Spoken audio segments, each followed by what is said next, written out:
Ovo će biti, nakon detaljne rekonstrukcije, jedan prostor za ambijent koji će omogućiti privrednim subjektima da bolje posluju, a da građani iz Vladičinog Hana, iz okoline koji posećuju ovaj zanatski centar mogu da pazare, da uživaju, da odmore uz mali predah. I tu nam je i pekara, tu su nam kafići, tu su poljoprivredne apoteke, zaista različiti sadržaj.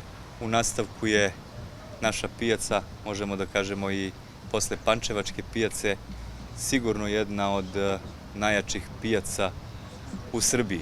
Takođe, danas smo sa privrednim subjektima koje smo zatekli na licu mesta razgovarali vezano za ulaz u zanatski centar, s obzirom sada behatom ploče nove i da one ne trpe veliko opterećenje, jesu atestirane, ali to je uglavnom zona za šetače i za pešake, da saobraćaj na ovom delu svedemo na minimum, odnosno samo za one objekte kojima je to najneophodnije da prime robu, odnosno da izbace gotov proizvod.